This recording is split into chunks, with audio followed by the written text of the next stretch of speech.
Comptroller General of Customs Bashir Adewale has interfaced with officers and men of the Customs Service and GBA border communities over the recent presidential order for total closure of all land borders with the Republic of Niger. This is coming after the presidential order signed by President Bola Tinubu to cut off all diplomatic ties with the military government of Niger for its non-compliance with the ECOWAS stance to restore the civil rule in the country. Addressing the frontline officers of the customs and the members of the GBR communities, the acting CGC enjoined them to see the federal government's stance as necessary towards a peaceful coexistence in the region. One with our stakeholders who are in GBR, once again to reiterate the readiness of Nigerian Customs Service to implement a presidential directive to effect the closure of GBR border, and not just GBR border, but all the borders that are contiguous with Republic of Niger. So this is why we are here, first to assess implementation, to evaluate what our officers and other security agencies are doing, and to ensure that the level of compliance of this is indeed very, very high.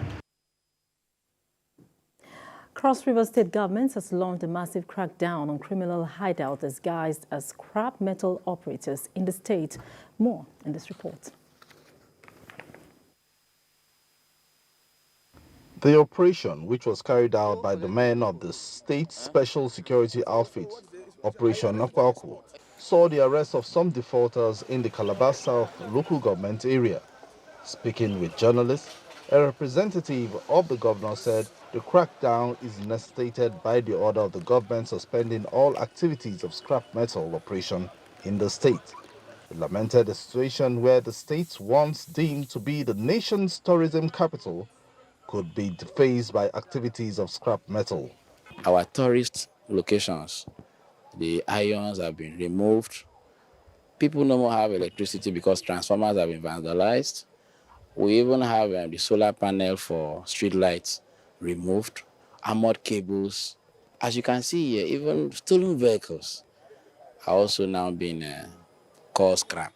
And the governor, in his own vision and mission, ensure that people are safe, had directed that for the time being, until proper regularization have been made in terms of licensed scrap dealers, that all operations in Cross River should be suspended.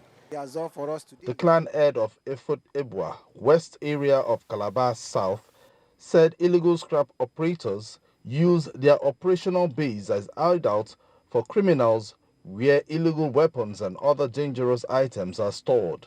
We have been having a bad name in Calabar South local government.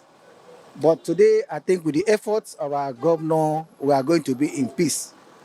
All these scrap children that are going up and down, stealing properties that belongs to people, I think it's going to stop from today.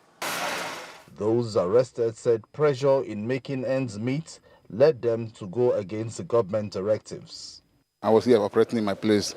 Some group of soldiers came and started beating me up, asking me if I'm not aware that them banned the scrap is banned.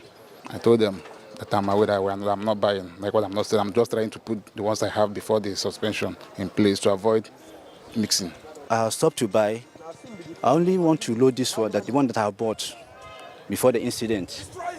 Governor Basio too had directed the suspension of all activities of scrap metal pending when government concludes its investigations on allegations against the business in Cross River State.